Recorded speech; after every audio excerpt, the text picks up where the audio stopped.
নবম শ্রেণী ফার্স্ট ইউনিটের জন্য 2025-এর জন্য আবারও একটা প্রশ্ন, গণিত প্রশ্ন, যেখানে টাইম 1 ঘন্টা 30 মিনিট, ফুল মার্কস 40। আমাদের প্রথমে যে প্রশ্নগুলো বলেছে এগুলা কিন্তু 1 মার্কের জন্য। দুটি পূর্ণ সংখ্যা যোগ বিয়োগ গুণ করে পূর্ণ সংখ্যা পাই, সত্য। দুটি পূর্ণ সংখ্যা ভাগ করে সর্বদাই পূর্ণ সংখ্যা পাই, মিথ্যা। 3 দাগের প্রশ্ন দেখবে আমাদের যে ব্যাখ্যা বলেছে এখানে কোনটা সঠিক। 4 দাগে বলেছে এক্সের এক্ষেত্রে মানটা কীরূপ হবে, তোমরা দেখবে।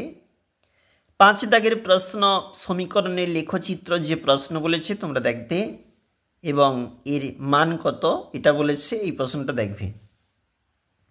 এর পরের যে প্রশ্ন, যেখানে নিচের প্রশ্নগুলির উত্তর দাও 5 গুণ 2।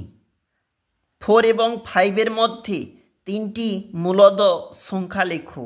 দুটি মূলদ সংখ্যা যোগ বিয়োগ করলে পাবো। দেখো আমাদের এই যে প্রশ্নপত্রগুলো এগুলো রয়েছে 2 নাম্বার করে। তোমরা দেখবে এখানে উৎপাদকের বিশ্লেষণ রয়েছে, নিচে 2টা রয়েছে। এবং চলে যাব পরের যে পৃষ্ঠাটা, এখানে কিন্তু ছক কাগজে নিচের বিন্দুগুলি স্থাপন করি এবং কথায় আছে লিখি এবং সবকটি বিন্দু একটি সরলরেখায় আছে কিনা তা লিখি। দেখবে প্রমাণ করি যে আমাদের এই যে 3টা যে অপশন দেওয়া রয়েছে বিন্দুদ্বয় থেকে সমুদ্রবর্তী, অবশ্যই দেখবে তোমরা। উৎপাদকে বিশ্লেষণ অবশ্যই গুরুত্বপূর্ণ। বিভিন্ন স্কুলে, প্রতিটি স্কুলে কমনের তালিকায় উৎপাদকে বিশ্লেষণ নিচেরগুলো রয়েছে।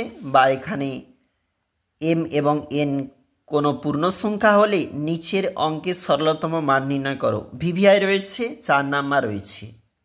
আমরা আজকে দেখছিলাম নবম শ্রেণী গণিতের প্রশ্ন 2025।